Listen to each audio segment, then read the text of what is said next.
दोस्तों नमस्कार, मैं विनोद शर्मा आपका पॉलिटिकल चौपाल में स्वागत करता हूं। आज हम आपको भारतीय जनता पार्टी के राष्ट्रीय प्रवक्ता गोपाल कृष्ण अग्रवाल से विशेष मुलाकात कराएंगे। Gopal Krishna Agarwal institute of chartered accountant of India के सदस्य हैं। वह नमामि गंगे मिशन में भारत सरकार के सलाहकार रहे हैं और जलाधिकार फाउंडेशन के राष्ट्रीय अध्यक्ष हैं। इसके साथ साथ वो भारतीय नीति प्रतिष्ठान IPF के ट्रस्टी भी हैं। गोपाल अग्रवाल ने वित्त मंत्रालय के MSME के वित्तीय आर्किटेक्चर पर टास्क फोर्स के सदस्य के रूप में भी काम किया है। गोपाल कृष्ण अग्रवाल आर्थिक विचारक होने के साथ साथ तथ्यात्मक रूप से देश की जनता के सामने महत्वपूर्ण मुद्दों पर चर्चा करते रहे हैं। वह 13 साल की उम्र में 1975 में आपातकाल के दौरान जेल गए और 3 माह जेल में रहे। उन्होंने ICSI के प्राइवेट में रिश्वतखोरी की रोकथाम और NGO सेक्टर बिल में रिश्वत की रोकथाम पर एक निजी सदस्य के बिल का मसौदा भी तैयार किया है। आज आप उनके चीन के मुद्दे पर, राहुल गांधी सोनिया गांधी से जुड़े हुए ट्रस्टों पर और कोरोना काल में सरकार की योजनाओं पर इंटरव्यू सुनेंगे। प्रस्तुत है उनका यह इंटरव्यू। आज हम लोग आपके सामने कुछ ऐसे सवाल जो आम आदमी की जिज्ञासा से जुड़े हुए हैं उनको रखना चाह रहे हैं। इस समय भारत और चीन के बीच में तनाव की स्थिति है। देश में जगह जगह कई संस्थान, कई संगठन चीन की वस्तुओं के बहिष्कार की बात कर रहे हैं। उस पर भी केंद्र सरकार ने 1-2 मंत्रियों ने आक्रामक रूप दिखाया। केंद्र सरकार ने कई प्रोजेक्टों पर रोक भी लगाई है। अभी तक उसको लेके संशय की स्थिति है। कुछ महाराष्ट्र में एक सरकार ने एक कॉन्ट्रैक्ट रद्द कर दिया, लेकिन बाकी राज्यों को लेकर अभी वो सवाल उठा रहे हैं कि केंद्र सरकार इसमें नीति तय करे। हमारे साथ हैं भारतीय जनता पार्टी के राष्ट्रीय प्रवक्ता गोपाल अग्रवाल जी, जो विभिन्न मुद्दों पर अपनी राय हमेशा रखते रहे हैं और पार्टी और केंद्र सरकार का इस मुद्दे पर क्या रवैया रहेगा, इस बारे में आप सबके सामने उनकी राय हम जानना चाहेंगे। गोपाल जी नमस्कार। तो क्या भाजपा जिस तरह चीन ने बदलाव दिखा है, क्या पीछे अपनी सेना ले जा रहा है, तो क्या लगता है कि चीन भरोसे करने योग्य है आने वाले दिनों में? चीन के ऊपर हमने कभी भी भरोसा नहीं किया, चाहे वो डोकलाम था और अब तो गलवान में तो उसने जिस तरह से बिल्कुल इंटरनेशनल ट्रीटी, बायलैटरल ट्रीटीज़ को कम्प्लीटली इग्नोर करके जिस तरह का काम किया, ये तो बहुत ही अशोभनीय किसी भी इतने बड़े देश के लिए है। और इसलिए हम अब उसके ऊपर पूरी तरह से विश्वास कभी भी करने वाले नहीं हैं। वैसे भी हम चीन को अच्छी तरह समझ रहे हैं और चीन के ध्यान में भी यह बात स्पष्ट रूप से अब आ गई है कि भारत 1962 का भारत नहीं है। यहाँ का जो नेतृत्व है मोदी जी का, वह बड़ा मजबूत नेतृत्व है और वह भारत की रक्षा, सीमाओं की रक्षा और भारत की संप्रभुता की रक्षा करने में पूरी तरह सक्षम है। और हमारी आर्मी, एयरफोर्स और नेवल फोर्स तो शुरू से ही मजबूत रही है। लेकिन हमारा जो नेतृत्व है, खासकर नेहरू जी का और उसके बाद जो नेतृत्व आया, वो कहीं ना कहीं चीन के साथ कॉम्प्रोमाइज़ करता था। और अभी भी अगर आप देखेंगे तो हमारे जो लीडर ऑफ अपोजिशन है राहुल गांधी जी और सोनिया जी, उनका जो पूरा व्यवहार है, ये उनके बयान है, वो तो बड़ा अचंभित करने वाले हैं। क्या वो चीन के साथ खड़े हैं क्या इस युद्ध के समय में, या भारत के हितों का उनके प्रति उनका को कुछ ध्यान है कि नहीं, या ऐसा कुछ भी समझ में नहीं आ रहा। वो लोग तो उनके बयानों को तो चीन का मीडिया कोट करता है, तो इसलिए उन्हें बहुत चीज़ें देश की जनता को जवाब देना चाहिए।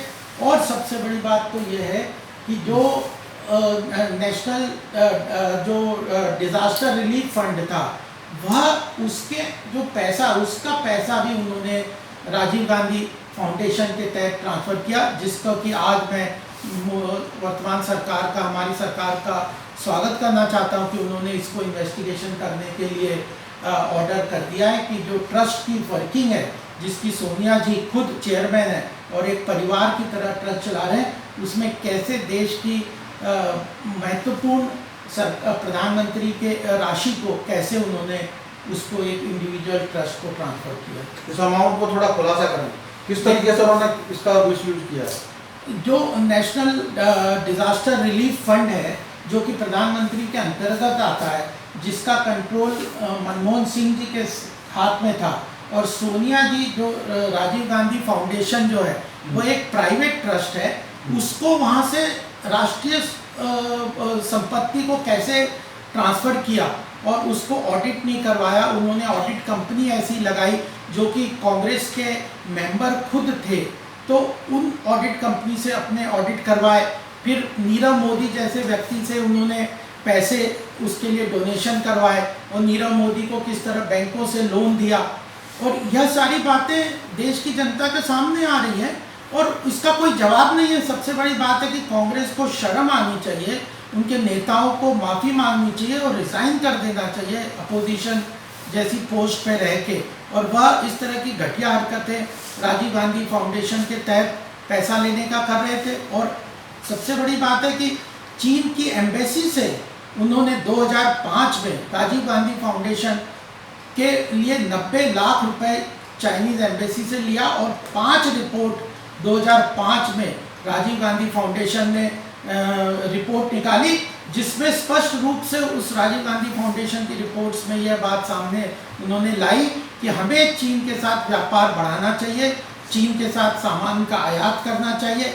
अब यह बात बिल्कुल स्पष्ट रूप से समझ आ रही है कि कैसे 2005 में चीनी एम्बेसी ने उनको राजीव गांधी फाउंडेशन को क्यों पैसा दिया, उस पैसे से उन्होंने किस तरह से रिपोर्ट निकाली, उस रिपोर्ट के द्वारा कैसे उन्होंने वर्तमान उस समय की यूपीए सरकार के डिसीजंस को इन्फ्लुएंस किया चाइना के हक में, और 2008 में हद ही कर दी इस कांग्रेस के नेताओं ने, राहुल जी ने, सोनिया जी ने, जो शी जिनपिंग के साथ एक कांग्रेस पार्टी के रूप में एक एग्रीमेंट साइन किया एमओयू का। कितनी बार हम उनसे पूछ चुके हैं कि आप इस एमओयू को पब्लिक करिए, क्या साइन किया, किस लिए किया और क्यों किया। वो देश के सामने लाने के लिए उनको कहा है, लेकिन वो कुछ भी नहीं कर रहे। अब एक सवाल और उठ रहा है कि जो इस समय जो स्थिति आई और उसमें पीएम केयर फंड में आम आदमी पार्टी ने कहा है कि जिन चीनी कंपनियों ने इसमें पैसा जमा किया है वो वापस हो। तो बताएं कौन सी बात है, ऐसी कोई चीनी कंपनियों ने ऐसा कोई फॉरेन फंड्स का कोई लेने का काम पीएम केयर फंड में नहीं है। पीएम केयर फंड का पूरी तरह से ऑडिट होगा, ऑडिट होता है, सब तरीके से उसके ट्रांसपेरेंट है, और अल्टीमेटली कोरोना जैसी त्रासदी में तुरंत कई चीज़ों की आवश्यकता थी, और 50,000 वेंटिलेटर्स पीएम केयर फंड्स में सरकार इंतजाम भी कर चुकी है, यहाँ से मैन्युफैक्चरिंग हो रहे हैं। आज भारत की स्थिति ये हो गई, आज एक रिपोर्ट आई है कि हम वेंटिलेटर और पीपीई किट को, जो कि 25 मार्च 2020 में हमारे देश में एक भी पीपीई किट या वेंटिलेटर नहीं बनता था, आज हम एक्सपोर्ट करने की स्थिति में। तो इतनी बड़ी व्यवस्था हेल्थ केयर के रूप में बदलाव सरकार इतने 2-3 महीने के अंतर्गत ला सकी है, ये अपने देश के लिए बहुत महत्वपूर्ण है, जिसको WHO तक इसकी तारीफ कर रहे हैं। आप भी बीजेपी का प्रतिनिधिमंडल के रूप में चीन गए थे, तो ऐसा चीन में क्या बातें हुई थी आपकी, जिसमें जो दौरे का मकसद क्या था उसका? देखिए, चीन ग्लोबली लेवल पे पार्टी टू पार्टी इंटरेक्शन होता है, हम भी जाते हैं, मैं यूएसए भी कई बार गया हूँ, अलग अलग कार्यक्रमों में गया हूँ, और चीन भी गए थे, हम नवंबर में गए थे। चीन, जैसे कि उस वक्त स्पष्ट मैंने आपको शुरू में बताया, चीन का बहुत बड़ा दबाव था कि वह भारत RCEP को साइन करे, और सबसे बड़ा मकसद उस दौरे में बुला के यही था कि चीन अपनी बात हम सबके सामने रखना चाहता था। हम लोग 8 लोग उस दौरे में वहाँ गए थे, 7 दिन रहे, और सारे अलग अलग लेवल पे मीटिंग हुई। और अगर आप हमारे प्रेजेंटेशंस और वह भी देखेंगे तो स्पष्ट रूप से हमने चीन को बता दिया था कि यह जो ट्रेड डेफिसिट है, जो चीन का भारत में निर्यात है, वह बहुत ज़्यादा अमाउंट है, और भारत से जो वो सामान खरीदता है वो बहुत कम है, और इस ट्रेड डेफिसिट को कम किए बगैर भारत के और चीन के जो आर्थिक जो रिलेशंस है वह इम्प्रूव नहीं हो सकते।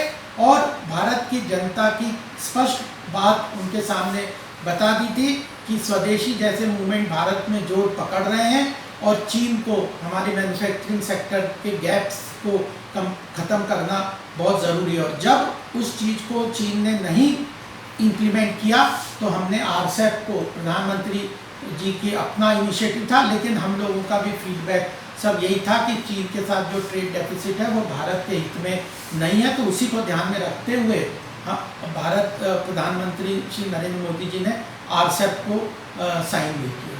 तो ये थे गोपाल अग्रवाल जी, जो पॉलिटिकल चौपाल में उन्होंने बात की और आर्थिक मुद्दों पर बीजेपी की क्या नीति रहेगी आगे आने वाले दिनों में चीन के खिलाफ, और चीन को लेकर जो उनका दृष्टिकोण है वो साफ साफ स्पष्ट हुआ है। उसके साथ साथ उन्होंने राहुल गांधी और सोनिया गांधी से जुड़े फाउंडेशनों की जांच का बड़ा मुद्दा उठाया है। आने वाले दिनों में ये मुद्दा बहस का विषय बनेगा और कांग्रेस के लिए मुसीबत बन सकता है। आज इस बड़ी बहस के लिए हम आज प्रस्तुत करते हैं, ये समापन करते हैं और आने वाले दिनों में इस तरह की बहस आपको देखने को मिलेगी। नमस्कार।